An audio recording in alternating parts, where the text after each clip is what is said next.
Vamos continuar a preparação do Tratado da Verdadeira Devoção à Santíssima Virgem. Nós estamos seguindo um roteiro proposto. No primeiro vídeo nós lemos a introdução, o primeiro capítulo e o segundo. Nesse vídeo a gente vai continuar com o capítulo 3, 4 e 5. Antes de dar sequência à leitura, então, eu te convido a uma Ave Maria. Eu vou rezá-la em latim, estou no processo de aprendizado, mas sinta-se à vontade em rezar da forma como Nossa Senhora tocar o seu coração. Ave Maria, gratia plena Dominus tecum. Benedicta tu in mulieribus et benedictus fructus ventris tui, Iesus. Santa Maria, Mater Dei, ora pro nobis peccatoribus, nunc et in hora mortis nostre. Amém. Glorioso São José, modelo de todos os que se dedicam ao trabalho, obtende-me a graça de trabalhar com o espírito de penitência para expiação dos meus numerosos pecados, de trabalhar com consciência quando oculto do dever acima de minhas inclinações, de trabalhar com recolhimento e alegria, olhando como uma honra empregar e desenvolver pelo trabalho os dons recebidos de Deus, de trabalhar com ordem, paz, moderação e paciência sem nunca recuar perante o cansaço e as dificuldades, de trabalhar sobretudo com pureza de intenção, com desapego de mim mesma, tendo sempre diante dos olhos a morte e a conta de que deverei dar, do tempo perdido, dos talentos inutilizados, do bem omitido, e da vã complacência nos sucessos tão funesta à obra de Deus. Tudo por Jesus, tudo por Maria, tudo a vossa imitação, ó Patriarca São José. Tal será a minha divisa na vida e na morte. Amém. Glória ao Pai, ao Filho e ao Espírito Santo. Amém. Bom, capítulo 3, a escolha da verdadeira devoção à Santíssima Virgem. Conhecidas estas 5 verdades, é preciso mais do que nunca fazer agora uma boa escolha da verdadeira devoção à Santíssima Virgem. Pois, como jamais, pululam falsas devoções à Maria Santíssima, as quais passam facilmente por devoções verdadeiras. O demônio, como um moedeiro falso e um enganador fino e experimentado, tem já enganado e perdido inúmeras almas, inculcando uma falsa devoção à Santíssima Virgem, e todos os dias vale-se da sua experiência diabólica para lançar outras mais à eterna condenação, divertindo-as e acalentando-as no pecado, sob o pretexto de algumas orações mal recitadas e de algumas práticas exteriores que lhes inspira. Como um moedeiro falso só falsifica ordinariamente moedas de ouro e prata, raras vezes imitando outros metais que não compensam o trabalho, do mesmo modo o espírito maligno não se detém em falsificar outras devoções que não sejam as de Jesus e Maria, a Santa Comunhão e a Virgem Santíssima, porque são estas, como o ouro e a prata, entre os metais. É, portanto, de grande importância conhecer primeiramente as falsas devoções à Santíssima Virgem para evitá-las e a verdadeira para abraçá-la. Segundo, entre tantas práticas diferentes da verdadeira devoção à Santíssima Virgem, distinguir a mais perfeita, a mais agradável a Maria Santíssima, a que mais glória dá a Deus, a mais santificante para nós, para esta nos apegarmos. Artigo 1º. Os sinais da falsa e da verdadeira devoção à Santíssima Virgem. Os falsos devotos e as falsas devoções à Santíssima Virgem. Conheço 7 espécies de falsos devotos e falsas devoções à Santíssima Virgem. Primeiro, os devotos críticos. Segundo, os devotos escrupulosos. Terceiro, os devotos exteriores. Quarto, os devotos presunçosos. Quinto, os devotos inconstantes. Sexto, os devotos hipócritas. Sétimo, os devotos interesseiros. Primeiro, os devotos críticos. Os devotos críticos são, em geral, sábios, orgulhosos, espíritos fortes e presumidos, que têm, no fundo, uma certa devoção à Santíssima Virgem, mas que vivem criticando as práticas de devoções que a gente simples tributa de boa fé e santamente à boa mãe, pelo fato de essas devoções não agradarem à sua culta fantasia. Põem em dúvida todos os milagres e histórias narrados por autores dignos de fé, ou inseridos em crônicas de ordens religiosas, atestando as misericórdias e o poder da Santíssima Virgem. Repugna-lhes ver pessoas simples e humildes ajoelhadas diante de um altar ou de uma imagem da Virgem, às vezes no recanto de uma rua, rezando a Deus, chegam a acusá-las de idolatria, como se estivessem adorando a pedra ou a madeira. Dizem que, de sua parte, não apreciam essas devoções exteriores e que seu espírito não é tão fraco que vá dar fé a tantos contos e historietas que se atribuem à Santíssima Virgem. Quando alguém lhes repete os louvores admiráveis que os santos padres dão à Santíssima Virgem, respondem que são flores de retórica ou exagero, que aqueles escritores eram oradores, ou dão então uma explicação má daquelas palavras. Esta espécie de falsos devotos e orgulhosos e mundanos É muito para temer, e eles causam um mal infinito à devoção à Santíssima Virgem, dela afastando eficazmente o povo sob pretexto de destruir-lhe os abusos. Segundo, os devotos escrupulosos. Os devotos escrupulosos são aqueles que receiam desonrar o filho, honrando a mãe, e rebaixá-lo se a exaltarem demais. Não podem suportar que se repitam à Santíssima Virgem aqueles louvores justíssimos que lhe teceram os santos padres. Não suportam sem o desgosto que a multidão ajoelhada aos pés de Maria seja maior que ante o altar do Santíssimo Sacramento, como se fossem antagônicos, e como se os que rezam à Santíssima Virgem não rezassem a Jesus Cristo por meio dela. Não querem que se fale tão frequentemente da Santíssima Virgem, nem se recorra tantas vezes a ela. Algumas frases eles a repetem a cada momento. Para que tantos textos, tantas confrarias e devoções exteriores à Santíssima Virgem? Vai nisso muito de ignorância, e fazer da religião uma palhaçada. Falai-me, sim, dos que são devotos de Jesus Cristo, e eles os nomeiam muitas vezes sem se descobrir, digo, entre parênteses. Cumpre recorrer a Jesus Cristo, pois ele é o nosso único medianeiro. É preciso pregar Jesus Cristo, isso sim, que é sólido. Em certo sentido é verdade que eles dizem, mas pela aplicação que lhe dão é bem perigoso e constitui uma cilada sutil do maligno, sob o pretexto de um bem muito maior, pois nunca se há de honrar mais a Jesus Cristo do que honrando a Santíssima Virgem. Desde que a honra que se presta a Maria não tem outro fim que honrar mais perfeitamente Jesus Cristo, que só se vai a ela como ao caminho para atingir o termo que é Jesus Cristo. A Santa Igreja, como o Espírito Santo, bendiz primeiro a Santíssima Virgem e depois Jesus Cristo. Benedicta tu in mulieribus et benedictus fructus ventris tui, Iesus. Não porque a Santíssima Virgem seja mais ou igual a Jesus Cristo, seria uma heresia intolerável, mas porque, para mais perfeitamente bendizer Jesus Cristo, cumpre bendizer antes a Maria. Digamos, portanto, com todos os verdadeiros devotos de Maria contra seus falsos e escrupulosos devotos. Ó Maria, bendita sois vós entre todas as mulheres, bendito o fruto do vosso ventre, Jesus. Terceiro, os devotos exteriores. Devotos exteriores são as pessoas que fazem consistir de toda a devoção à Santíssima Virgem em práticas exteriores, que só tomam interesse pela exterioridade da devoção à Santíssima Virgem por não terem espírito interior, que recitarão às pressas uma enfiada de terços ou ouvirão, sem atenção, uma infinidade de missas, acompanharão as procissões da devoção, farão parte de todas as confrarias sem emendar de vida, sem violentar suas paixões, sem imitar as virtudes dessa Santíssima Virgem. Amam apenas o que há de sensível na devoção, sem interesse pela parte sólida. Se suas práticas não lhes afetam a sensibilidade, acham que não há nada mais a fazer. Ficam desorientados ou fazem tudo desordenadamente. O mundo está cheio dessas espécies de devotos exteriores, e não há gente que mais critique as pessoas de oração que se dedicam à devoção interior, sem desprezar o exterior da modéstia, que acompanha sempre a verdadeira devoção. Número 4. Os devotos presunçosos. Os devotos presunçosos são pecadores abandonados às suas paixões, ou amantes do mundo, que, sob o belo nome de cristãos e devotos da Santíssima Virgem, escondem ou o orgulho, ou a avareza, ou a impureza, ou a embriaguez, ou a cólera, ou a blasfêmia, ou a maledicência, ou a injustiça, que dormem placidamente em seus maus hábitos, sem se violentar muito para se corrigir, alegando que são devotos da Virgem, que prometem a si mesmos que Deus lhes perdoará, que não hão de morrer sem confissão e não serão condenados porque recitam o seu terço, jejuam aos sábados, pertencem às confrarias do Santo Rosário ou do Escapulário ou a alguma congregação, porque trazem consigo o pequeno hábito ou a cadeiazinha da Santíssima Virgem, etc. Quando alguém lhes diz que sua devoção não é mais que ilusão e uma presunção perniciosa capaz de perdê-los, recusam-se a crer.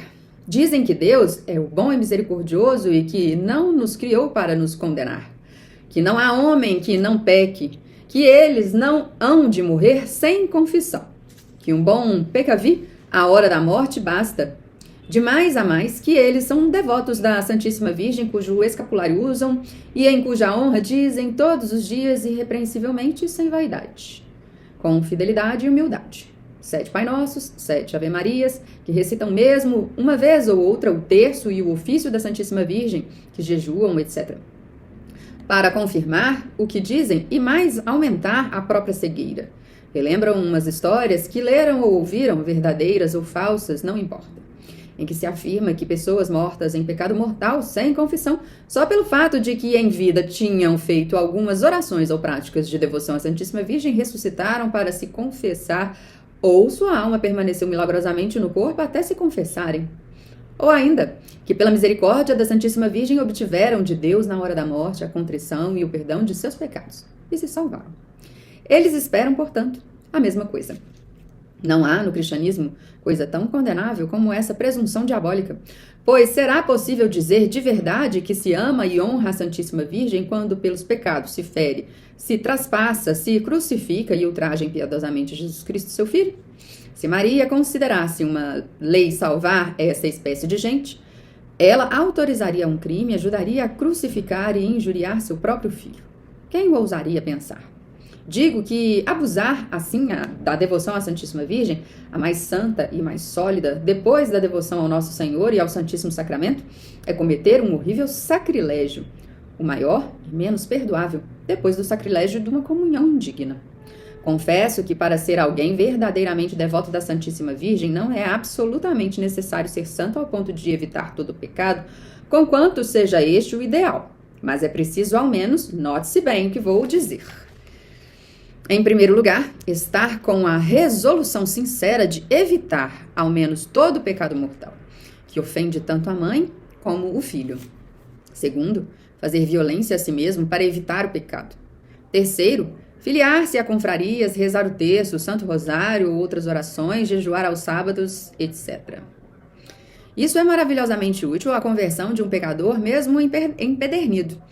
E se meu leitor estiver nestas condições, como que tenha já um pé no abismo, eu lhe aconselho, contanto, porém, que só pratique essas boas obras na intenção de, pela intercessão da Santíssima Virgem, obter de Deus a graça da contrição e do perdão dos pecados, e de vencer seus maus hábitos, e não para continuar calmamente no estado de pecado, a despeito dos remorsos de consciência do exemplo de Jesus Cristo e dos santos, e das máximas do Santo Evangelho.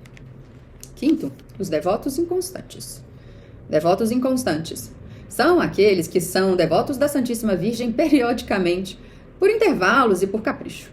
Hoje são fervorosos, amanhã tíbios, agora mostram-se prontos a tudo empreender em serviço de Maria, e logo após já não parecem os mesmos.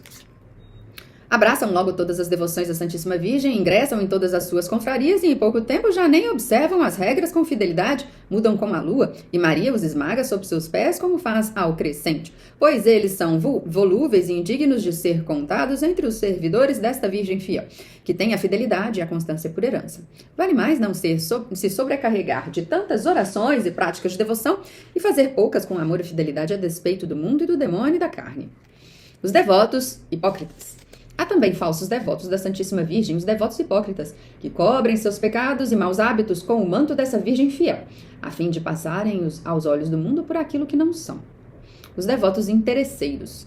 Há ainda os devotos interesseiros que só recorrem à Santíssima Virgem para ganhar algum processo, para evitar algum perigo, para se curar de alguma doença ou em qualquer necessidade desse gênero, sem o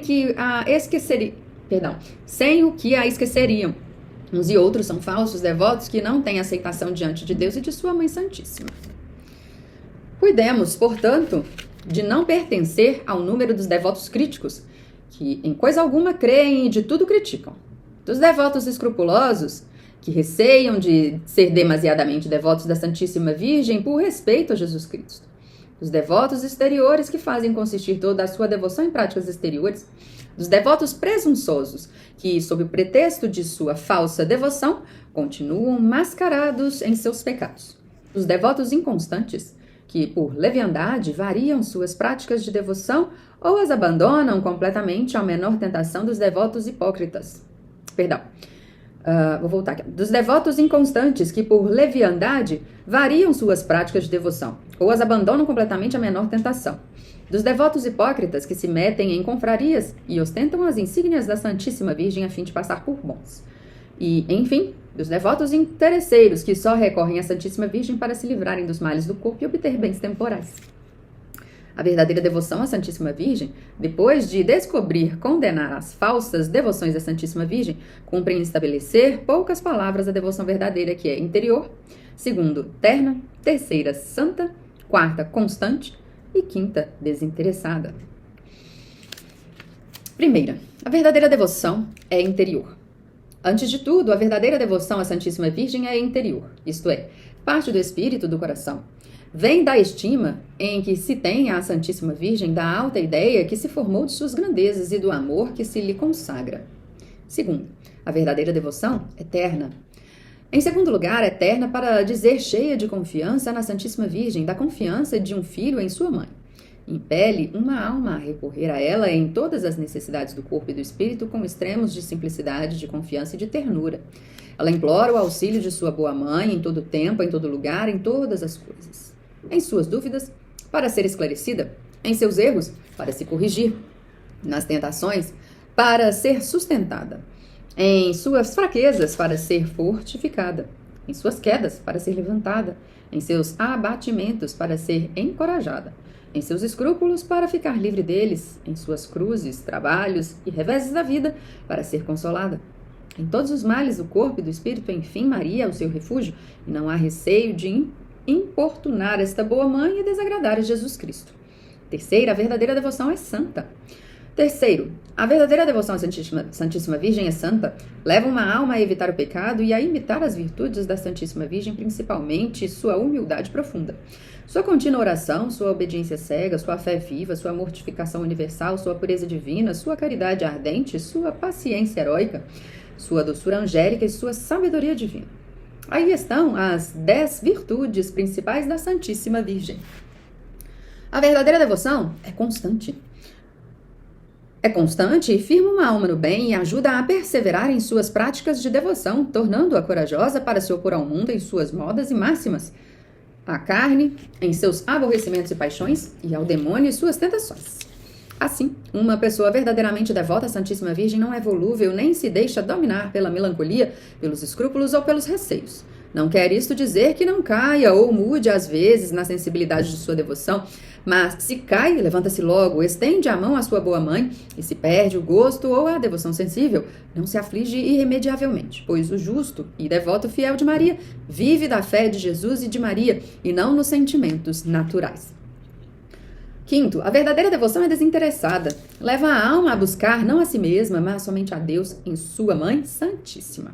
O verdadeiro devoto de Maria não serve a esta augusta rainha por espírito de lucro, de interesse, nem para seu bem temporal ou eterno, corporal ou espiritual, mas unicamente porque ela merece ser servida e Deus exclusivamente nela.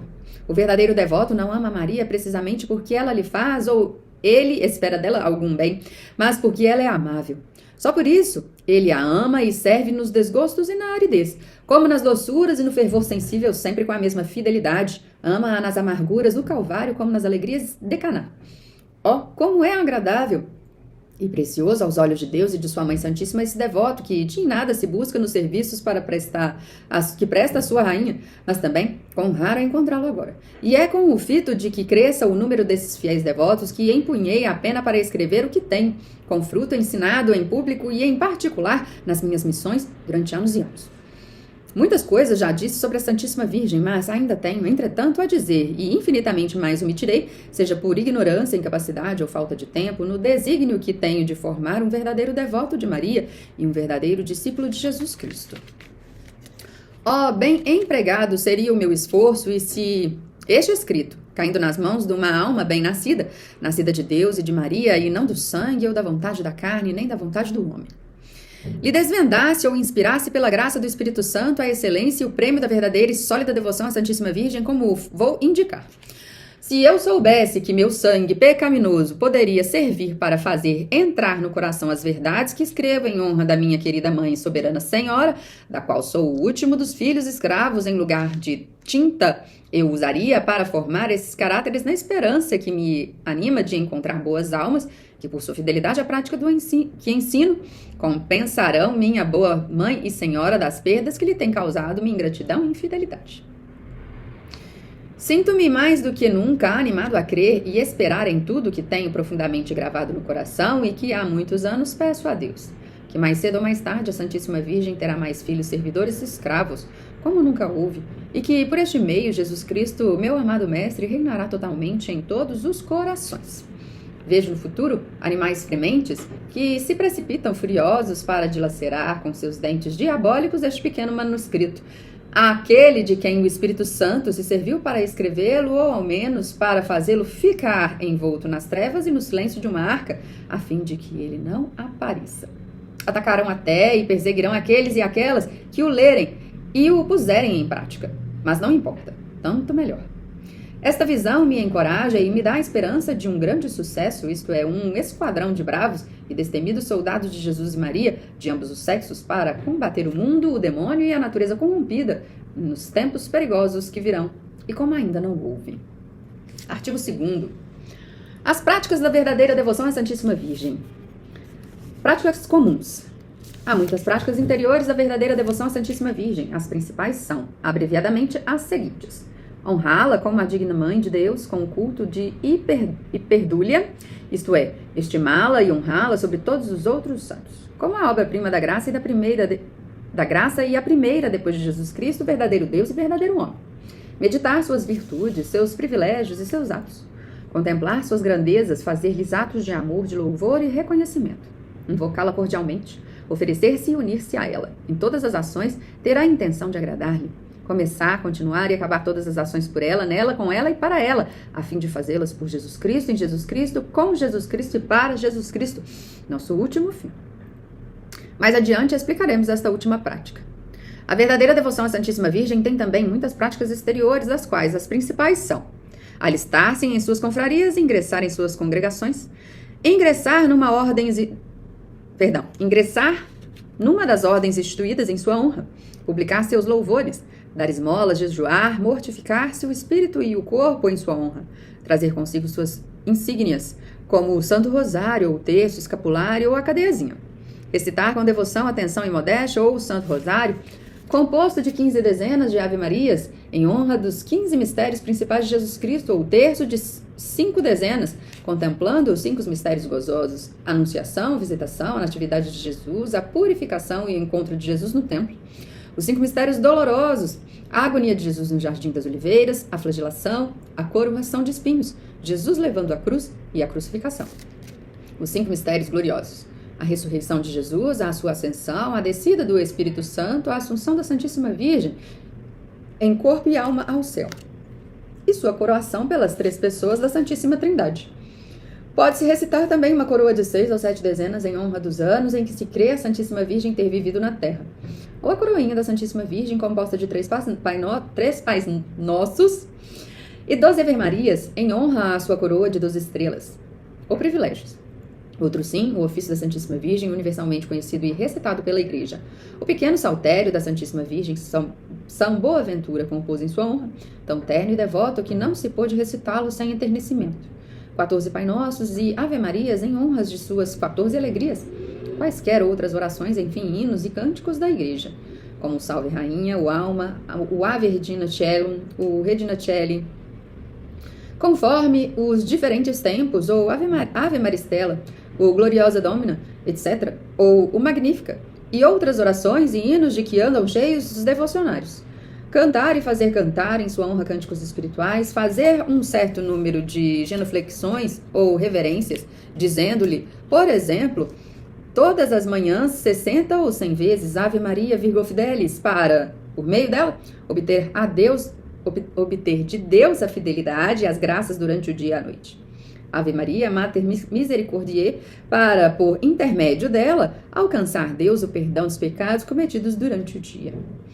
Ter zelo por suas confrarias, ornar seus altares, coroar e enfeitar as imagens, carregar ou fazer que se conduza sua imagem nas procissões e fazê-la consigo, e trazê-la consigo como uma arma eficaz contra o demônio. Mandar fazer imagens que a representem ou seu nome e colocá-los nas igrejas, nas casas, nos pórticos ou às entradas das cidades, igrejas e casas. Consagrar-se a ela de maneira especial e solene. Há uma quantidade de outras práticas da verdadeira devoção à Santíssima Virgem que o Espírito Santo tem inspirado as almas de Escol e que são muito santificantes. Pode-se encontrá-las mais extensamente no livro Paraíso Aberto à Filádia, do padre Paulo Barry, da Companhia de Jesus.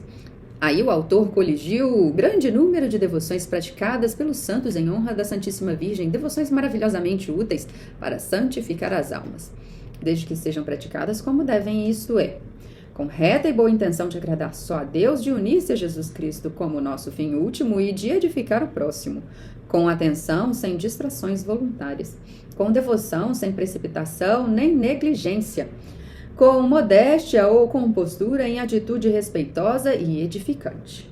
A prática perfeita.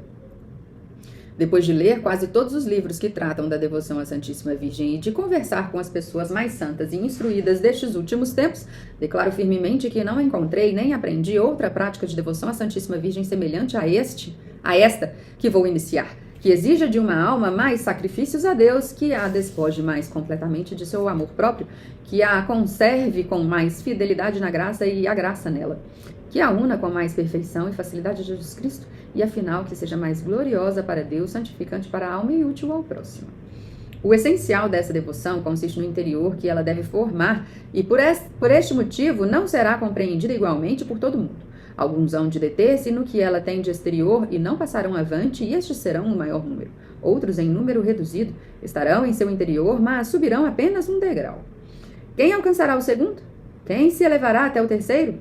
Quem finalmente se identificará nesta devoção? Aquele somente a quem o Espírito de Jesus Cristo revelar este segredo.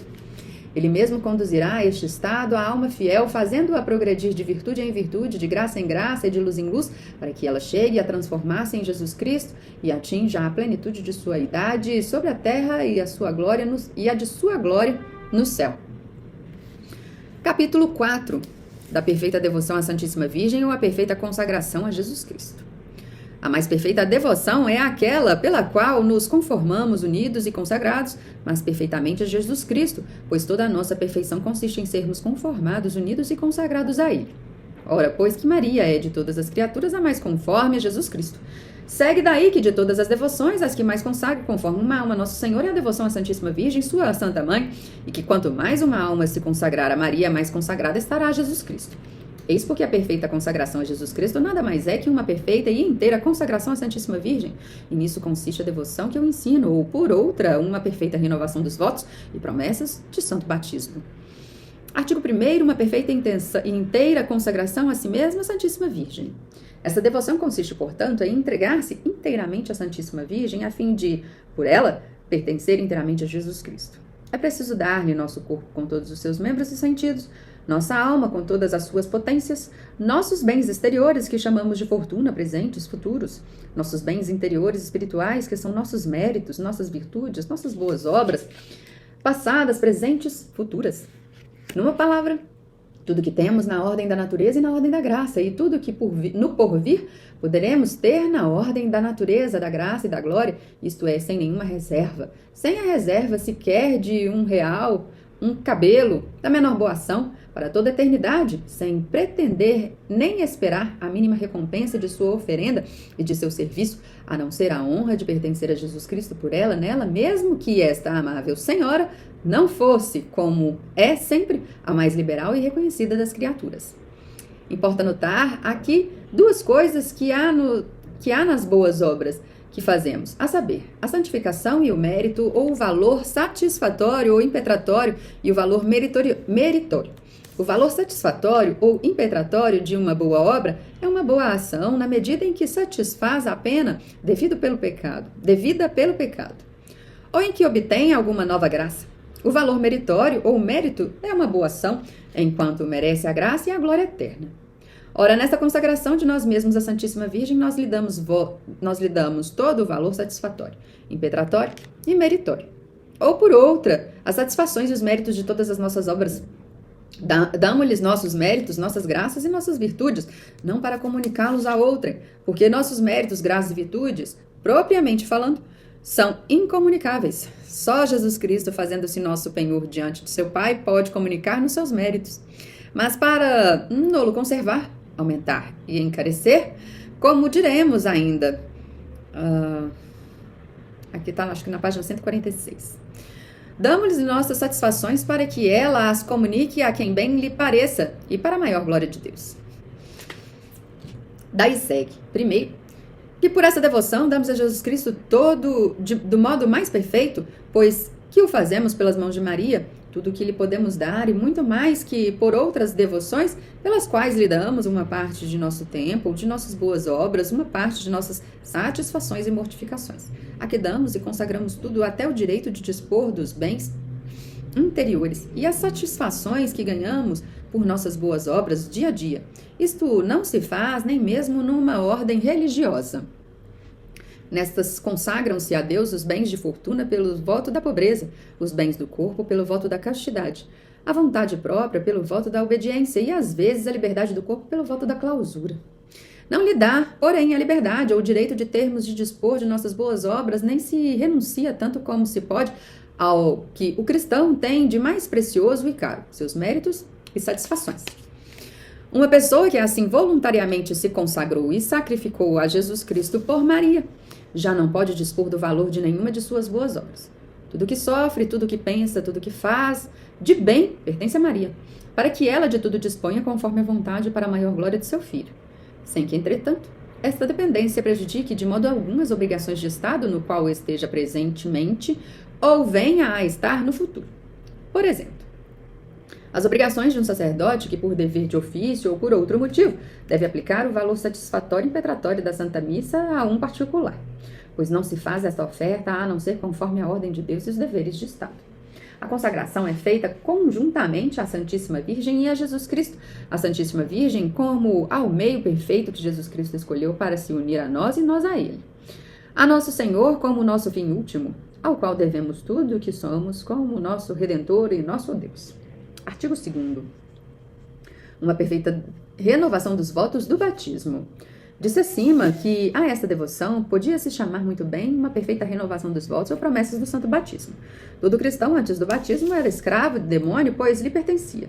Na ocasião do batismo, o cristão por sua própria boca ou pelo de seu padrinho e de sua madrinha renunciou a Satanás, as suas pompas e obras, e tomou Jesus Cristo para seu mestre e soberano Senhor, passando a depender dele na qualidade de escravo por amor. É o que se faz pela presente devoção. Renuncia-se, como está indicado na fórmula de consagração, ao demônio, ao mundo, ao pecado e a si próprio, dando-se inteiramente a Jesus Cristo pelas mãos de Maria. Faça até algo mais, pois se no batismo falamos ordinariamente pela boca de outrem, pela boca do padrinho ou da madrinha, dando-nos a Jesus Cristo por procuração nesta devoção, fazemo-lo nós mesmos voluntariamente, com conhecimento de causa. No batismo, não é apenas pelas mãos de Maria que nos damos a Jesus Cristo, pelo menos de uma maneira expressa, nem fazemos doação a Ele do valor de nossas boas ações. Depois do batismo, ficamos inteiramente livres de aplicar esse valor a quem quisermos ou de conservá-lo para nós. Por essa devoção, damos-nos, porém, a Nosso Senhor pelas mãos de Maria e lhe consagramos o valor de todas as nossas ações. No Santo Batismo de Santo Tomás, os homens fazem o voto de renunciar ao demônio e às suas pompas. Está em latim. In batismo vovente homines abranunciare diabolo et pompis eus. E este voto, afirma Santo Agostinho, é o maior e mais indispensável. Votum maximum nostrum que vovimus nos Cristo este mansuros. É também o que dizem os canonitas. Precipium votum est quod in baptismate facimus. Acho que é assim. O voto principal é o que fazemos no batismo. Quem, entretanto, guarda tão grande voto? Quem é que mantém fielmente as promessas do santo batismo? Não é um fato que quase todos os cristãos falseiam a fidelidade que no batismo prometeram a Jesus Cristo?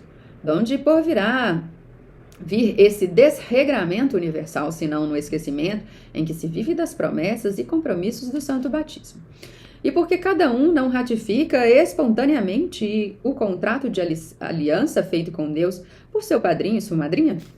É tão verdade isso que o Concílio de Sens, convocado por ordens de Luís o Bonachão para pôr cobro às grandes desordens dos cristãos, declarou que a causa principal da corrupção, então reinante, vinha do esquecimento e ignorância em que se vivia dos compromissos tomados no santo batismo, e não encontrou melhor remédio para tão grande mal do que induzir os cristãos a renovar as promessas do santo batismo. O Catecismo do Concílio de Trento, fiel intérprete deste santo concílio, exorta as curas a fazer o mesmo e a relembrar aos fiéis que estão ligados e consagrados a nosso Senhor Jesus Cristo, como escravos ao seu Redentor e Senhor. Eis as palavras textuais. Prostius fidelem populum et iam rationem cohabitatur ad sicut aequesimum esse. Nos ipsos non sicus non mancipia redemptori nostro es domino in perpetuum ad sere et consecrare. Acho que é assim. Ora, se os concílios, os santos padres e a própria experiência nos mostram que o melhor meio de remediar os desregramentos dos cristãos é fazê-los relembrar as obrigações assumidas no batismo e renovar os votos que então fizeram. Não é natural que se faça isso presentemente de um modo perfeito por esta devoção e consagração a Nosso Senhor por intermédio de Sua Mãe Santíssima? Digo de um modo perfeito porque nos servirmos nesta consagração a Jesus Cristo do mais perfeito de todos os meios, que é a Santíssima Virgem. Respostas a algumas objeções. Não se pode objetar que essa devoção seja nova ou sem importância. Não é nova porque os concílios, os padres e muitos autores antigos e modernos falam dessa consagração a Nosso Senhor ou renovação das promessas do batismo, como de uma prática antiga, aconselhando-a a todos os cristãos. Esta prática também não é sem importância, pois a principal fonte de todas as desordens é consequente condenação dos cristãos. Está no esquecimento e indiferença por esta renovação. Alguns podem alegar que esta devoção, levando-nos a dar o Nosso Senhor pelas mãos de Maria Santíssima o valor de todas as nossas boas obras, orações, mortificações e esmolas, torna-nos impotentes para socorrer as almas de nossos parentes, amigos e benfeitores. A esses respondo primeiro que não é crível que nossos amigos, parentes, benfeitores sofram prejuízo por nossos termos A esses respondo primeiro que não é crível que nossos amigos, parentes e benfeitores sofram prejuízo por nos termos devotado e consagrado sem reserva ao serviço do Nosso Senhor e de Sua Mãe Santíssima. Seria fazer uma injúria ao poder e bondade de Jesus e Maria, que saberão muito bem valer os nossos parentes, amigos e benfeitores, aproveitando o nosso crédito espiritual ou por outro meio qualquer.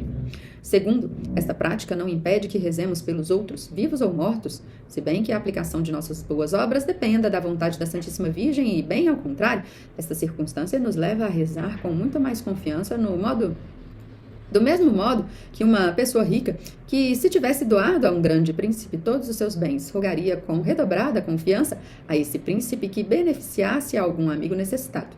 Seria até causar prazer a esse príncipe dar-lhe ocasião de demonstrar seu reconhecimento a uma pessoa que de tudo se tivesse despojado para engrandecê-lo, que se tivesse reduzido à completa pobreza para honrá-lo. O mesmo se deve dizer de Nosso Senhor e da Santíssima. Eles jamais se deixaram vencer em reconhecimento. Outros dirão, talvez, se eu der à Santíssima Virgem todo o valor de minhas ações para que ela os aplique a quem quiser, terei de sofrer, talvez, muito tempo no purgatório. Esta objeção, produto do amor próprio e da ignorância da liberdade de Deus e de Sua Mãe Santíssima, destrói-se por si mesmo. Uma alma cheia de fervor e generosa, que antepõe os interesses de Deus aos seus próprios, que tudo o que tem dá a Deus inteiramente e sem reserva, que só aspira à glória e ao reino de Jesus Cristo por intermédio de Sua Mãe Santíssima, e que se sacrifica completamente para obtê-lo, esta alma generosa, repito, e liberal, seja castigada no outro mundo por ter sido mais liberal e desinteressada que as outras. Muito ao contrário. É a esta alma, como veremos a seguir, que Nosso Senhor e a Sua Mãe Santíssima se mostram mais generosos neste mundo e no outro, na ordem da natureza, da graça e da glória. Vejamos agora, o mais brevemente que pudermos, os motivos que nos recomendam desta devoção, os maravilhosos efeitos que ela produz nas almas dos fiéis e as práticas desta devoção. Capítulo 5. Motivos que nos recomendam esta devoção. Artigo 1º. Essa devoção nos põe inteiramente ao serviço de Deus. Primeiro motivo, que nos mostra a excelência desta consagração de nós mesmos a Jesus Cristo pelas mãos de Maria. Desde que não se pode conceber sobre a terra emprego mais relevante que o serviço de Deus, se o menor servidor de Deus é mais rico, mais poderoso e mais nobre que todos os reis e imperadores da terra, que não sejam também servidores de Deus, quais não serão as riquezas, o poder e a dignidade do fiel e perfeito servidor que se tiver devotado ao serviço divino, tão inteiramente e sem reserva quanto for capaz? Assim será um fiel e amoroso escravo de Jesus e Maria, que pelas mãos da Santíssima Virgem se entregar inteiramente ao serviço deste Rei dos Reis e que não reservar nada para si, nem para o outro da terra, e que não reservar nada para si, nem todo o ouro da terra e as belezas do céu o podem pagar. As outras congregações, associações e confrarias eretas, em honra de Nosso Senhor e de Nossa Senhora, que promovem grande bem no cristianismo, não mandam que se dê tudo sem reserva, não prescrevem seus associados mais que certas práticas e atos para satisfazerem suas obrigações. Deixam-nos livres em todas as outras ações e instantes de sua vida. Mas nesta devoção que apresento, damos sem reserva a Jesus e Maria todos os nossos pensamentos, palavras, ações e sofrimentos, e todos os movimentos de vida, de sorte que, ou despertados ou adormecidos, bebendo ou comendo nas ações mais importantes como nas mais corriqueiras, pode-se sempre dizer, em verdade, que o que fazemos, embora nem sequer nos ocorra a ideia, pertence a Jesus e Maria em virtude da nossa oferta, a menos que o retratemos expressamente. Que consolação! Além disso, como já ficou dito, não há outra prática como esta pela qual nos desfazemos facilmente de um certo espírito de propriedade que se insinua até nas melhores ações. E nosso bom Jesus nos dá esta grande graça em recompensa do ato heróico e desinteressado que fizemos, cedendo-lhe pelas mãos de sua Mãe Santíssima todo o valor de nossas boas obras. Se mesmo neste mundo ele dá o cêntuplo àqueles que, por seu amor, abandonam os bens exteriores, temporais e caducos, em que proporção dará aos que lhes sacrificarem até seus bens interiores e espirituais? Jesus, nosso divino amigo, deu-se a nós sem reserva seu corpo, sua alma, suas virtudes, graças e méritos. Se totum me comparavit, diz São Bernardo. Ele ganhou-me inteiramente, dando-se inteiramente a mim. A justiça e a gratidão exigem, portanto, que lhe demos tudo o que pudermos. Foi ele o primeiro a ser liberal para conosco. Sejamos também generosos para com ele e experimentemos mais ainda sua liberdade durante a vida, na hora da morte e por toda a eternidade. Artigo 2. Esta devoção nos leva a imitar o exemplo dado por Jesus Cristo e a praticar a humildade. Segundo motivo, que nos mostra que é justo e vantajoso aos cristãos consagrar-se por esta prática inteiramente à Santíssima Virgem, a fim de pertencer mais perfeitamente a Jesus Cristo. Este bom mestre não desdenhou encerrar-se no seio da Santíssima Virgem, como um cativo, um escravo amoroso, e submeter-se a ela, obedecendo-lhe durante 30 anos. É aqui, repito, que o espírito humano se confunde quando reflete seriamente nesta atitude da divina sabedoria encarnada, que não quis, embora podendo, dar-se diretamente aos homens, preferindo fazê-lo por intermédio da Santíssima Virgem, que não quis aparecer no mundo em plena idade viril, independente de quem quer que fosse, mas como uma criancinha dependendo dos cuidados de sua Mãe Santíssima, e mantida por ela.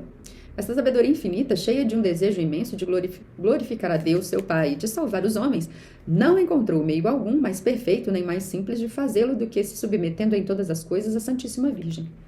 Não só durante 8, 10 ou 15 anos, mas durante 30 anos. E ele deu mais glória a Deus, seu Pai, durante todo esse tempo de submissão à Santíssima Virgem, como não lhe deu, empregando os últimos 3 anos de sua vida a fazer prodígios, a pregar por toda parte, a converter os homens. Oh, que grande glória damos a Deus submetendo-nos a Maria, a exemplo de Jesus. Com um exemplo tão visível e conhecido de todo mundo, seremos insensatos a ponto de pensar que encontraremos um meio mais perfeito e mais certo para glorificar a Deus que não seja submetendo-nos a Maria, a exemplo de seu filho?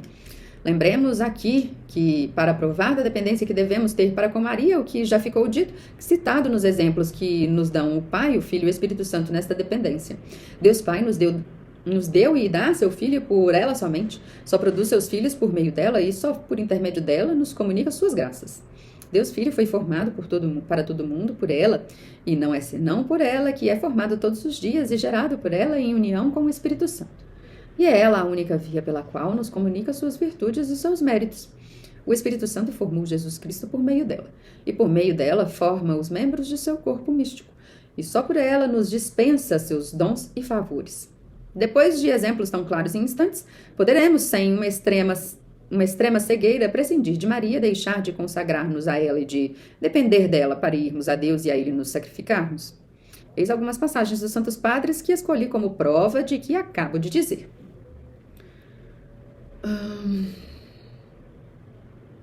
Eu não vou ler, porque todas as 3 citações estão somente em latim e não tem as traduções.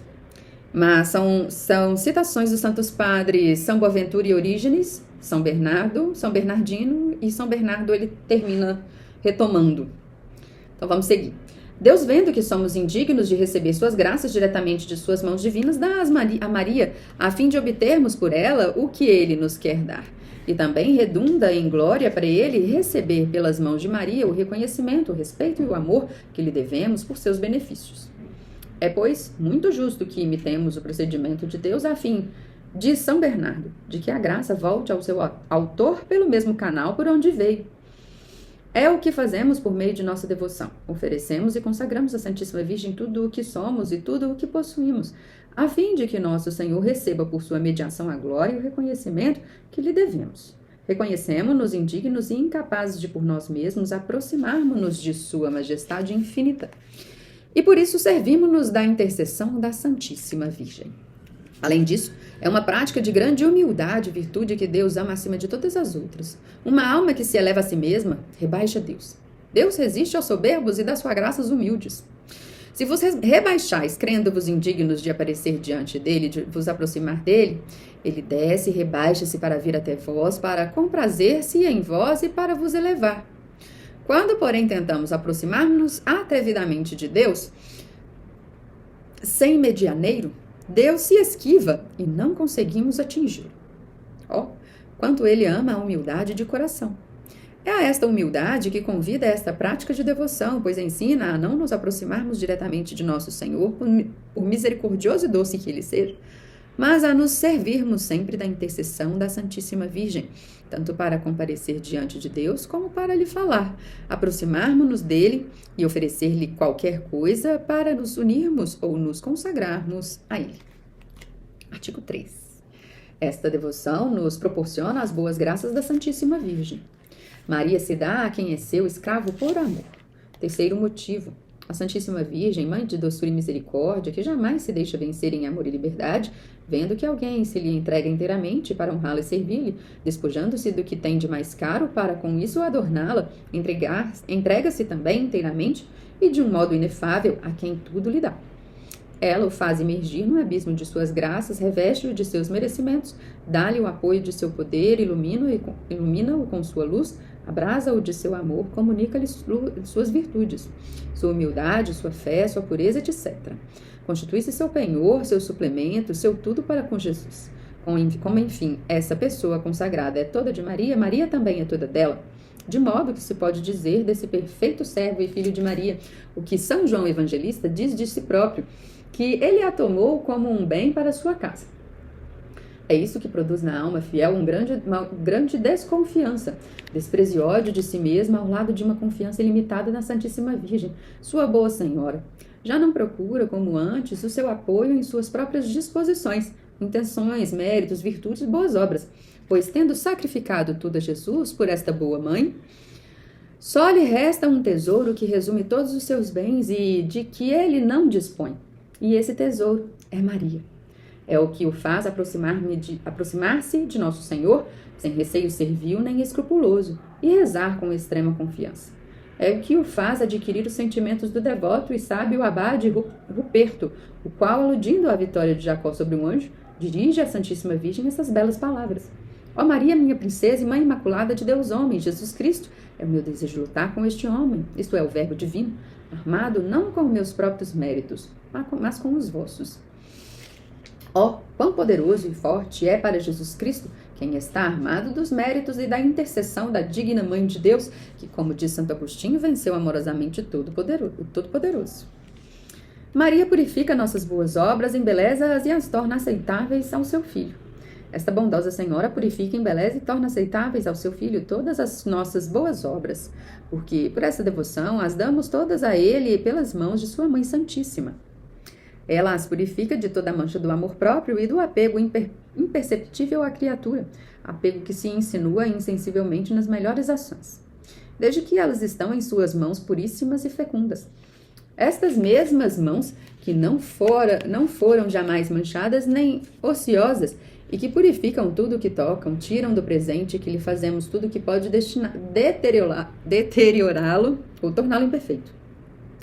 Ela embeleza nossas boas ações, ornando-as com seus méritos e virtudes. É como se um campônio, querendo ganhar a amizade do rei, se dirige à rainha e lhe apresentasse uma maçã que representasse todo o seu lucro e lhe pedisse que a oferecesse ao rei. A rainha, acolhendo a pobre dádiva do camponês, punha no centro do grande e magnífico prato de ouro e apresentava assim ao rei da parte ofertante. Nestas circunstâncias, a maçã, indigna por si mesma de ser oferecida ao rei, torna-se um presente digno de sua majestade devido ao prato de ouro e à importância da pessoa que a apresenta. Ela apresenta essas boas obras a Jesus Cristo, pois nada retém para si do que lhe ofertamos. Tudo remete fielmente a Jesus. Se algo damos a ela, damos necessariamente a Jesus. Se a louvamos e glorificamos, logo ela louva e glorifica Jesus. Hoje, como outrora, quando Santa Isabel exaltou, ela canta. Quando a louvamos e bendizemos. Magnificat anima mea dominum. Faz Jesus aceitar essas boas obras, por pequeno e pobre que seja o presente que ofertamos ao Santo dos Santos e Rei dos Reis. Quando apresentamos alguma coisa a Jesus de nossa própria iniciativa e apoiados em nossa própria capacidade e disposição, Jesus examina o presente e muitas vezes o rejeita em vista das manchas que a dádiva contraiu do nosso amor próprio. Como antigamente rejeitou os sacrifícios dos judeus por estarem cheios de vontade própria. Quando, porém, lhe apresentamos algo pelas mãos puras e virginais de sua bem-amada, tomamo-lo pelo seu lado fraco, se me é permitida a expressão. Ele não considera tanto a oferta que lhe fazemos como sua boa mãe que lhe a apresenta. Não olha tanto a procedência do presente como a portadora.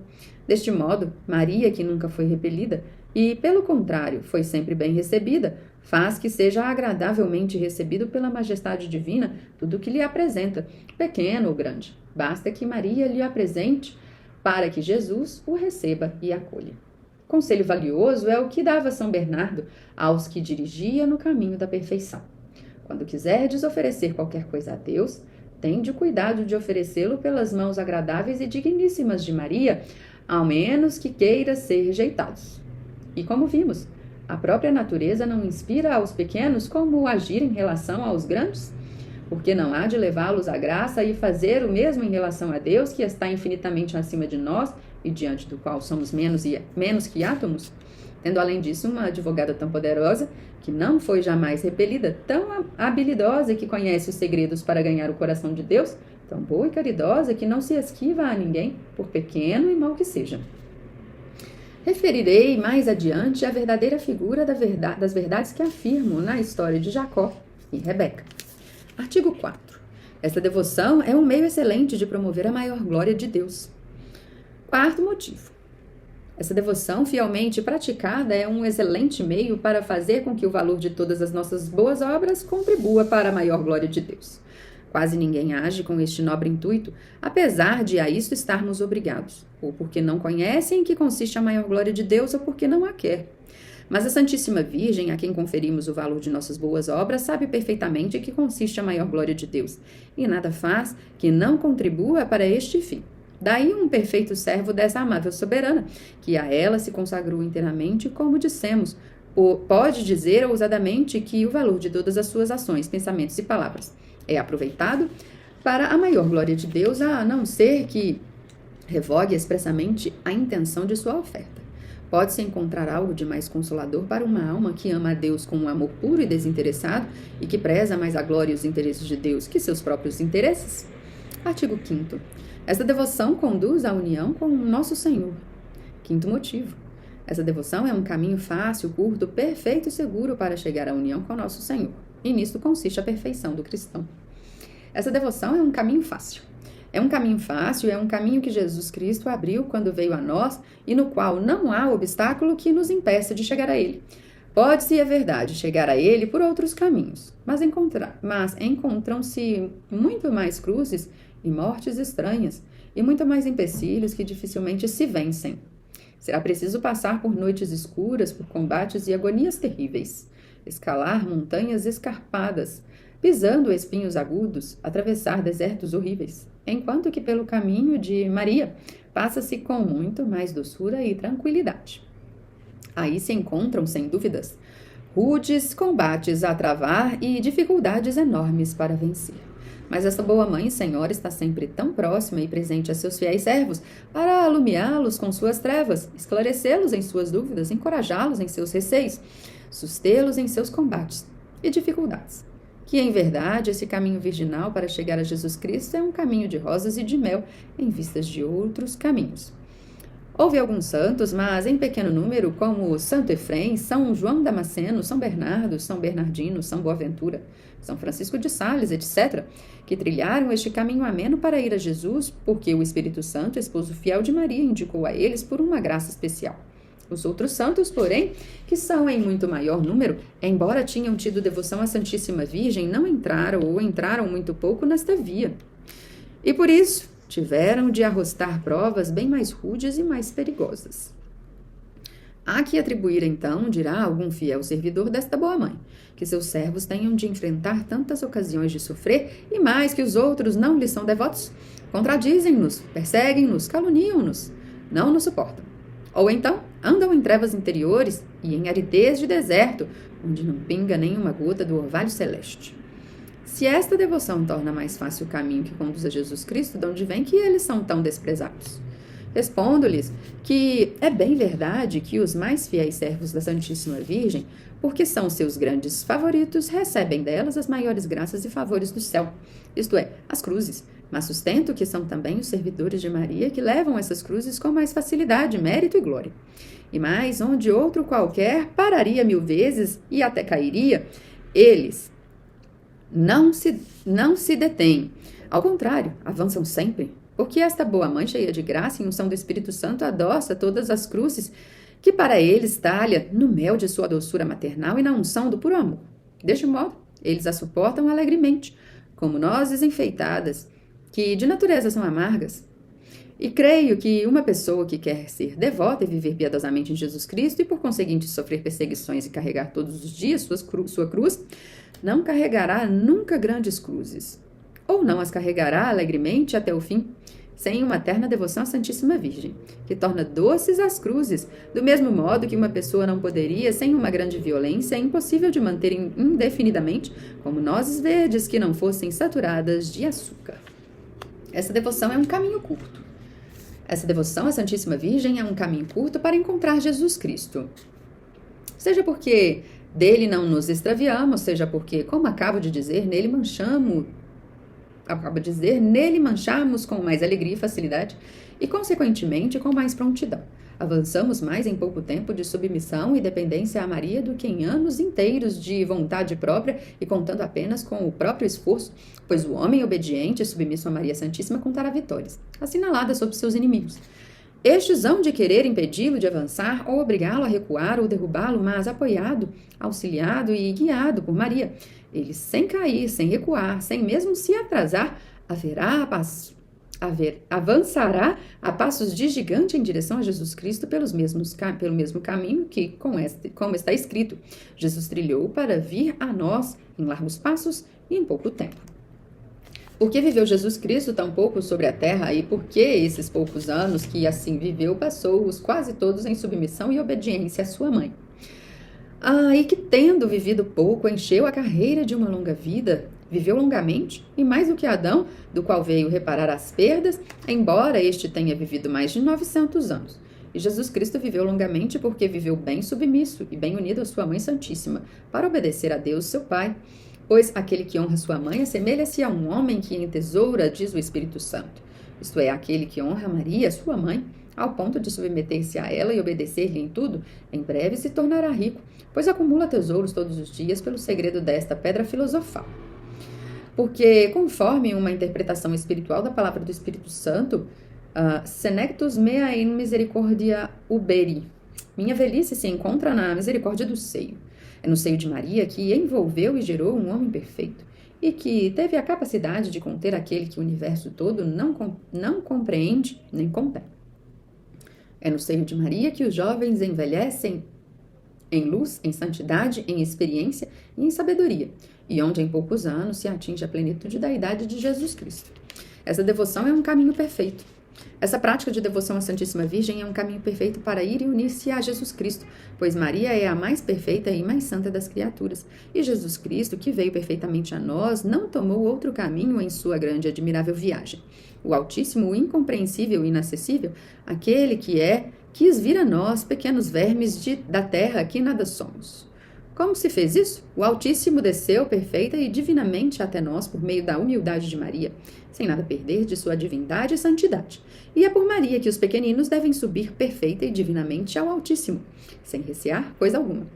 O incompreensível deixou-se compreender e conter perfeitamente por Maria, sem nada perder de sua imensidade. É também pela pequena Maria que devemos deixar-nos conduzir e conter perfeitamente, sem a menor reserva.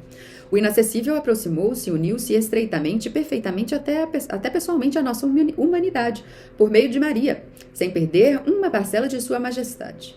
É também por Maria que devemos aproximar-nos de Deus e unir-nos à sua majestade perfeita e estreitamente, sem temor de repulsa. Aquele que quis, enfim, vir ao que não é e fazer que aquele que não é se torne Deus ou aquele que é.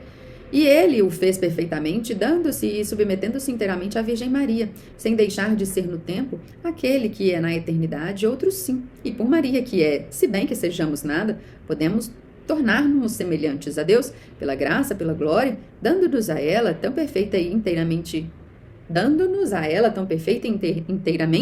que nada sejamos em nós mesmos e tudo nela, sem receio de nos enganar. Ainda que me apresentem um caminho novo para ir a Jesus Cristo, e que esse caminho seja pavimentado com todos os merecimentos dos bem-aventurados, ornado de todas as suas virtudes heróicas, iluminado e decorado de todas as luzes e belezas dos anjos, e que todos os anjos e santos lá estejam para conduzir, defender e amparar aqueles e aquelas que o quiserem palmilhar. Em verdade, digo ousadamente, e digo a verdade. Eu havia de preferir a este tão perfeito caminho imaculado de Maria. Via ou caminho sem a menor nódoa ou mancha, sem pecado original ou atual, sem sombras nem trevas. E quando meu amável Jesus vier em sua glória, uma segunda vez à terra, como é certo, para que reinar o caminho que escolherá, será Maria Santíssima, o mesmo pelo qual ele veio com segurança e perfeitamente a primeira vez. A diferença entre a primeira e a última vinda é que a primeira foi secreta e oculta, e a segunda será gloriosa e retumbante. Ambas, porém, são perfeitas, porque, como a primeira, também a segunda será por Maria. Eis um mistério que não podemos compreender. Essa devoção é um caminho seguro. Essa devoção à Santíssima Virgem é um caminho seguro para irmos a Jesus Cristo e adquirirmos a perfeição unindo-nos a Ele. Porque esta prática, preconizada por mim, não é nova, é tão antiga que não se pode, como diz Bourdon em um livro que escreveu sobre essa devoção, determinar-lhe com toda a precisão os começos. Em todo caso, é certo que há mais de 700 anos encontram-se vestígios dela na igreja. Santo Odilon, abade de Cluny, que viveu cerca do ano 1040, foi um dos primeiros que a praticaram na França, conforme está anotado em sua vida. O cardeal Pedro Damião refere que, em 1016, o bem-aventurado Marinho, seu irmão, se fez escravo da Santíssima Virgem em presença de seu diretor e de um modo bem edificante. Pôs a corda ao pescoço, tomou a disciplina e depositou sobre o altar uma quantia de dinheiro como sinal de seu devotamento e consagração à Santíssima Virgem. E assim continuou tão fielmente que na hora da morte mereceu ser visitado e consolado por sua boa soberana, de cujos lábios recebeu as promessas do paraíso em recompensa de seus serviços. Cesário Bolland menciona um ilustre cavaleiro, Birbach, parente, chegado dos duques de Lovaina, que aí pelo ano 1300 fez dessa consagração à Santíssima Virgem. Essa devoção foi praticada por muitos particulares até no século XVII, quando se tornou pública. O padre Simão de Royas, da Ordem da Trindade, também chamada da Redenção dos Cativos, pregador do rei Filipe III, pôs em voga esta devoção em toda a Espanha em 1611 e na Alemanha. As instâncias de Filipe III obteve de Gregório XV grandes indulgências para aqueles que a praticassem. O padre de Los Rios, da Ordem de Santo Agostinho, aplicou-se com seu íntimo amigo, o padre de Royas, a espalhar esta devoção por toda a Espanha e Alemanha, o que fez por seus escritos e pregações. Compôs um grosso volume intitulado Hierarquia Mariana, no qual trata com piedade e erudição da antiguidade, da excelência e da solidez desta devoção. Os reverendos padres teaninos estabeleceram esta devoção na Itália, na Sicília e na Savoia no século XVII. O padre Stanislau Falácio, da Companhia de Jesus, incrementou maravilhosamente esta devoção na Polônia. Cornélio, a lápide recomendável tanto por sua piedade como em seu profundo saber, tendo recebido de vários bispos e teólogos a incumbência de dar seu parecer sobre esta devoção, examinou-a acuradamente e teceu-lhe louvores dignos de sua piedade, e seu exemplo foi seguido por muitas outras pessoas importantes. Os reverendos padres jesuítas, sempre zelosos de serviço da Santíssima Virgem, apresentaram ao duque Fernando da Baviera, em nome dos congreganistas de Colônia, um pequeno tratado desta devoção. O duque, que era então arcebispo de Colônia, deu-lhe sua aprovação e a permissão de imprimi-lo, exortando todos os curas e religiosos de sua diocese de propagar, quando puderem, esta sólida devoção. O cardeal de Beruli, cuja memória é abençoada por toda a França, foi um dos mais zelosos em espalhar esta devoção, apesar de todas as calúnias e perseguições que lhe levantaram e moveram os críticos e os libertinos. Acusaram-o de inventar novidades e superstição, escreveram e publicaram contra ele um panfleto difamatório e serviram-se, ou antes o demônio, por seu ministério de 1000 estratagemas para impedi-lo de divulgar na França esta devoção. Mas o grande santo homem só opôs às suas calúnias uma inalterável paciência e às suas objeções contidas no Tal Liber, um pequeno escrito em que as refuta energicamente, demonstrando que esta devoção é fundada no exemplo de Jesus Cristo, nas obrigações que lhe devemos e nos votos que fizemos no Santo Batismo. E é especialmente com esta última razão que ele fecha a boca a seus adversários, fazendo ver com que esta consagração à Santíssima Virgem e a Jesus Cristo, por suas mãos, nada mais é que uma perfeita renovação das promessas do batismo. Diz, enfim, muitas coisas belas que se pode ler em suas obras. No livro de Bourdon, já citado, encontra-se os nomes dos papas que aprovaram essa devoção, dos teólogos que a examinaram, e pode-se ler das perseguições que lhe suscitaram e que venceu, e dos milhares de pessoas que a abraçaram, sem que jamais papa algum as tenha condenado. Nem seria possível fazê-lo sem derrubar os fundamentos do cristianismo. Fica, portanto, de pé que esta devoção não é nova e que não é comum por ser preciosa demais para ser apreciada e praticada por todo mundo. Essa devoção é um meio seguro para ir a Jesus Cristo, porque pertence à Santíssima Virgem e lhe é próprio conduzir-nos a Jesus Cristo, como compete a Jesus Cristo conduzir-nos ao Pai Celestial. E não creiam erroneamente as pessoas espirituais que Maria seja um empecilho no caminho que conduz à união divina. Pois seria possível que aquela que achou graça diante de Deus, para o mundo todo em geral e para cada um em particular, fosse um empecilho a uma alma que buscasse a grande graça da união com Ele?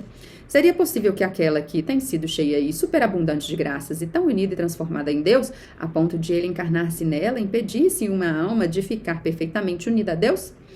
É verdade que, à vista de outras criaturas, ainda que santas, poderia, talvez, em certos tempos, retardar a união divina. Mas não Maria. Como já disse e direi sempre, sem me cansar.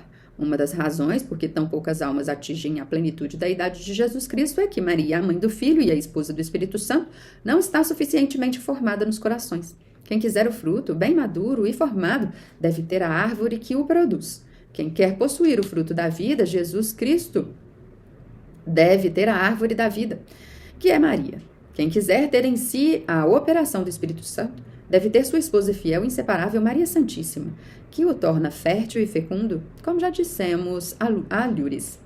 Persuadindo-vos, portanto, de que quanto mais contemplardes Maria em vossas orações, meditações, ações e sofrimentos, se não de um modo distinto e perceptível, ao menos geral e imperceptível, tanto mais perfeitamente encontrareis Jesus Cristo, que, qual Maria, é sempre grande, poderoso, ativo e incompreensível, e muito mais que no céu e em qualquer criatura do universo.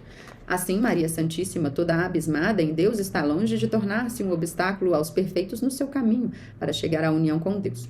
E bem ao contrário, não houve até hoje, nem haverá nunca, criatura que nos auxilie mais eficazmente do que a ela nesta grande obra, seja pelas graças que para este efeito vos comunicará, pois ninguém fica cheio do pensamento de Deus se não for por ela, um santo. seja pelas ilusões e trapaças do espírito maligno contra o qual ela vos garantirá. Onde está Maria, não entra o espírito maligno, e um dos sinais mais infalíveis de que se está sendo conduzido pelo bom espírito é a circunstância de ser muito devoto de Maria, de pensar nela muitas vezes, de falar-lhe frequentemente.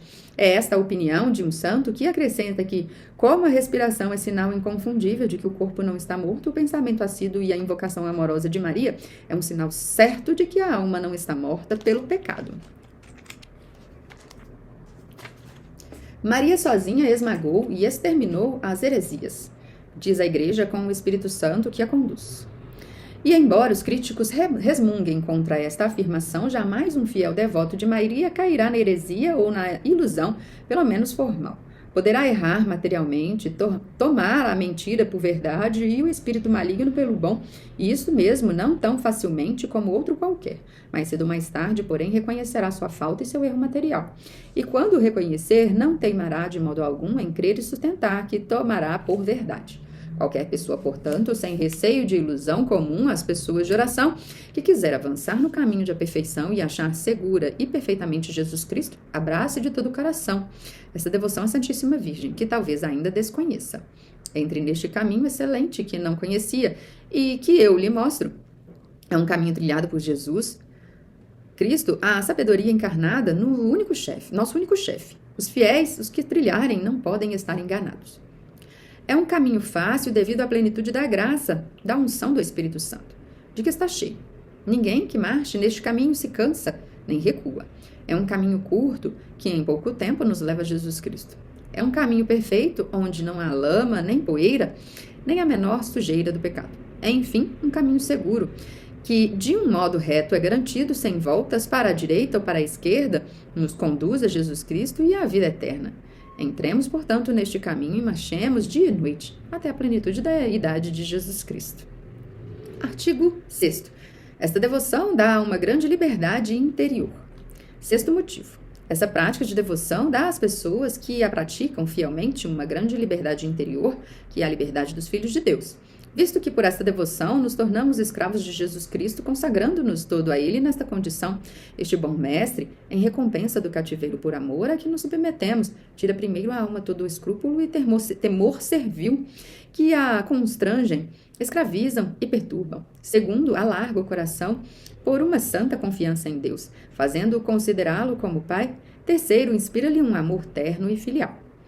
Sem me deter em amontoar razões para provar esta verdade, contento-me de criar uma passagem histórica que li na vida da Madre Inês de Jesus, religiosa jacobina do convento de Langeac, em Auvergne, a qual morreu em odor de santidade neste mesmo lugar em 1634. Não tinha ela ainda 7 anos quando, uma ocasião, sofrendo tormentos de espírito, ouviu uma voz que lhe disse, se ela quisesse livrar-se de todos os seus sofrimentos e ser protegida contra todos os seus inimigos, se fizesse quanto antes escrava de Jesus, sua Mãe Santíssima. Mal chegou em casa, entregou-se inteiramente a Jesus e Maria, como lhe aconselhara a voz, embora não soubesse antes em que consistia essa devoção. E, tendo encontrado uma corrente de ferro, cingiu com ela os rins e a usou até a morte. Depois deste ato, todas as suas penas e escrúpulos cessaram, e ela se achou numa grande paz e bem-estar de coração. Isto a levou a ensinar esta devoção a muitas outras pessoas, que fizeram grandes progressos, entre outros, que instituiu o seminário de São Sulpício, e a muitos outros padres e eclesiásticos do mesmo seminário. Um dia a Santíssima Virgem lhe apareceu e lhe pôs ao pescoço uma cadeia de ouro para lhe testemunhar a alegria de tê-la como escrava de seu filho e sua. A Santa Cecília, que acompanhava a Santíssima Virgem, lhe disse, felizes os fiéis escravos da Rainha do Céu, pois gozarão da verdadeira liberdade. Artigo 7º. Nosso próximo aufere grandes bens desta devoção. 7º motivo. O que pode ainda nos levar a abraçar esta devoção são os grandes bens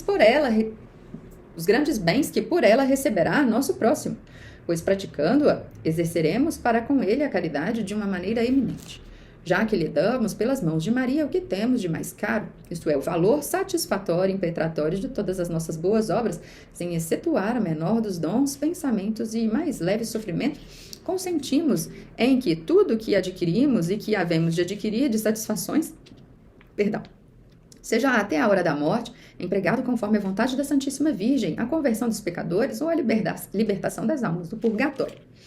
Não é isto amar perfeitamente o próximo? Não é este o verdadeiro discípulo de Jesus, que se reconhece pela caridade? Não é este o meio de converter os pecadores sem temer a vaidade e de livrar as almas do purgatório, sem fazer quase nada mais do que aquilo a que cada um está obrigado em seu estado? Para conhecer a excelência desse motivo, seria preciso conhecer o bem que é converter um pecador ou livrar uma alma do purgatório. Bem infinito, maior que criar o céu e a terra, pois que é dar a uma alma a posse de Deus. Mesmo que, por esta prática, não se livrasse mais do que uma alma do purgatório, ou se convertesse apenas um pecador, não seria isso bastante para conduzir todo homem verdadeiramente caridoso a abraçá-lo? É preciso notar ainda que nossas boas obras, passando pelas mãos de Maria, recebem um aumento de pureza e, por conseguinte, do mérito e de valor satisfatório e impetratório. Por isso, elas se tornam muito mais capazes de aliviar as almas do purgatório e de converter os pecadores, do que se não passarem pelas mãos virginais e liberais de Maria. O pouco que damos pela Santíssima Virgem sem vontade própria e por uma desinteressada caridade torna-se em verdade bem mais potente para abrandar a cólera de Deus e atrair sua misericórdia. Há de verificar-se à hora da morte que uma pessoa fiel está à prática, terá por este meio libertado inúmeras almas do purgatório e convertido muitos pecadores conquanto só tenha feito as ações comuns e ordinárias do seu estado. Que alegria haverá em seu julgamento, que glória na eternidade. Artigo 8º. Esta devoção é um meio admirável de perseverança. 8º motivo. Finalmente, o motivo mais poderoso que, de certo modo, nos induz a esta devoção à Santíssima Virgem é constituir um meio admirável para perseverar na virtude e ser fiel. Como se explica, a maior parte das conversões dos pecadores não seja durável. De onde vem a facilidade de recair no pecado? Porque a maior parte dos justos, ao invés de avançar de virtude em virtude e adquirir novas graças, perdem muitas vezes o pouco de virtudes e graças que tinham. Esta infelicidade provém, como já o demonstrei, de que o homem, sendo tão corrompido, tão fraco e tão inconstante, fia-se em si próprio e crê-se capaz de guardar o tesouro de suas graças, virtudes e méritos. Por essa devoção, confiamos à Santíssima Virgem fiel, por excelência, tudo o que possuímos. Tomamo-la por depositária universal de todos os bens da natureza e da graça. É em sua fidelidade que confiamos, no seu poder que nos apoiamos, em sua misericórdia e caridade que nos baseamos, para que ela conserve e aumente nossas virtudes e méritos, a despeito do demônio, do mundo e da carne, que envidam todos os esforços para nô-lo arrebatar. Dizemo-lhes, como um bom filho à tua mãe: isto é, minha boa mãe e soberana, reconheço que até ao presente muito mais graças tenho de Deus recebido por esta vossa intercessão do que mereço, e minha funesta experiência me ensina que bem frágil é o vaso em que guardo este tesouro, e que por demais fraco e miserável eu sou para conservá-lo em mim. Recebei em depósito tudo o que possuo e conservai-mo por vossa fidelidade e vosso poder. Se me guardardes, nada poderei, me sustentardes, não cairei. Se me protegerdes, estarei a salvo dos meus inimigos. É o que diz São Bernardo para inspirar-nos esta prática. Enquanto Maria vos sustenta, não caís. Enquanto vos protege, não temeis. Enquanto vos conduz, não vos fatigais. E, sendo-vos propícia, chegareis ao porto de salvação. O mesmo parece dizer São Boaventura em termos ainda mais claros. A Santíssima Virgem, diz ele, está não só detida na plenitude dos santos, mas também guarda e detém os santos na plenitude para que esta não diminua. Impede que suas virtudes se dissipem, que seus méritos pereçam e que se percam suas graças, que os prejudiquem os demônios. Impede, por fim, que nosso Senhor castigue os pecadores. A Santíssima Virgem é a Virgem fiel que, por sua fidelidade a Deus, repara as perdas que Eva infiel causou por sua infidelidade, e que obtém de Deus a fidelidade e a perseverança para aqueles que a ela se apegam. Por isso um santo a compara à âncora firme, porque os retém e impede de socobrar no mar agitado deste mundo, onde tantas pessoas naufragam por não se firmarem nesta âncora inabalável. Prendemos, diz ele, as almas à vossa esperança como uma âncora firme. Foi a ela que os santos mais se agarraram e prenderam os outros com o fito de perseverar na virtude. Felizes, 1000 vezes felizes os cristãos que agora se apegam fiel inteiramente a ela, como uma âncora firme. Os arrancos da tempestade deste mundo não os farão submergir nem perder os tesouros celestes. Bem-aventurados os que nela buscam abrigo, como na arca de Noé. As águas do dilúvio de pecados que afogam tanta gente não lhes farão mal, pois os que seguiam por mim não pecarão, diz ela com a sabedoria. Bem-aventurados os filhos infiéis da desgraçada Eva que se apegam à mãe virgem fiel, que permanecem sempre fiéis e que não faltam jamais à sua palavra. E que ama aqueles que a amam, não só de um amor afetivo, mas de um amor efetivo e eficaz, impedindo-os por uma grande abundância de graças, de recuar na virtude ou de cair no caminho perdendo a graça de seu filho. Esta boa mãe recebe sempre, por pura caridade, tudo o que lhe entregamos em depósito. E desde que ela o recebeu como depositária, é obrigada, por justiça, em virtude de contrato de depósito, a guardá-lo para nós. Do mesmo modo que uma pessoa a quem eu confiasse 1000 escudos seria obrigada a guardá-los para mim, de tal modo que, se por sua negligência meus 1000 escudos se perdessem, seria ela com justiça responsável. Mas isso não acontece, pois Maria, a Virgem fiel, jamais deixaria se perder por sua negligência o que lhe tivéssemos confiado. Antes passarão céu e terra do que ela ser negligente e infiel para com aqueles que dela se fiam. Pobres filhos de Maria, extrema é vossa fraqueza, grande vossa inconstância, viciado vosso íntimo. Sois, eu confesso, da mesma massa corrompida que os filhos de Adão e Eva. Mas não percais por isso a coragem. Consolai-vos, regozijai-vos, eis o segredo que vos ensino. Segredo desconhecido de que todos os cristãos, até dos mais devotos,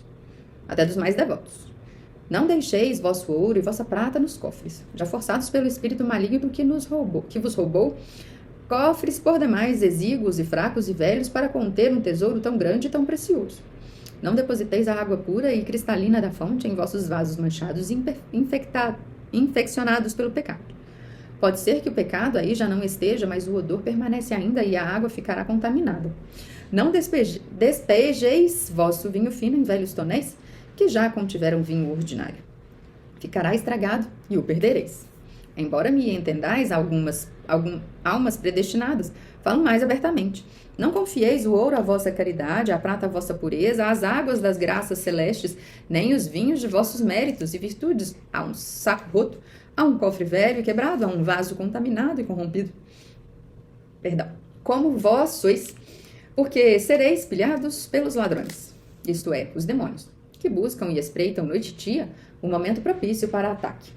Estragareis com o mau odor do amor próprio, da confiança própria e da vontade própria, tudo que Deus vos dá de mais puro. Depositai e derramai nos seios e no coração de Maria todos os vossos tesouros, todas as vossas graças e virtudes. Maria é um vaso espiritual, um vaso honorífico, um vaso insigne de devoção. Depois que aí se encerrou o próprio Deus em pessoa, com todas as suas perfeições, este vaso tornou-se todo espiritual e a morada espiritual das almas mais espirituais. Tornou-se honorível e o trono da honra da maioria dos príncipes da eternidade. Tornou-se insígne da devoção e a morada dos mais ilustres em doçura, em graças e em virtudes. Tornou-se, enfim, o rico como uma casa de ouro, forte como a torre de Davi, puro como uma torre de marfim. Ó, quão feliz é o homem que tudo deu a Maria e que nela confia em tudo e por tudo. Ele é todo de Maria e Maria é toda dele. Pode dizer afoitamente, como Davi, Maria foi feita para mim. Ou com o discípulo amado. Eu a tomei como toda a minha riqueza, ou com o próprio Jesus Cristo. Todas as minhas coisas são tuas e as tuas são minhas. Se algum crítico, ao ler isto, achar que falo exageradamente por excesso de devoção, infeliz dele, pois não me compreende. Ou por ser um homem carnal que não me aprecia nas coisas do Espírito, ou por ser do mundo que não pode receber o Espírito Santo, ou ainda por ser orgulhoso e crítico, que condena e despreza o que não entende. As almas, porém, que não nasceram do sangue nem da vontade da carne, mas de Deus e de Maria, me compreendem e me apreciam. E é para elas, afinal, que eu escrevo. Digo, entretanto, para uns e outros, voltando ao assunto interrompido, que Maria, porque é a mais honesta, a mais generosa de todas as puras criaturas, não se deixa vencer jamais em amor e liberdade. E por um ovo, diz um santo homem, ela dá um boi, isto é, por pouco que lhe demos, ela dá mais do que recebeu de Deus. E por conseguinte, se uma alma se lhe entrega sem reserva, ela se dá a esta alma também sem reserva. Se nela depositamos todas as nossas confianças, trabalhando de nosso lado em adquirir as virtudes, a domar as paixões.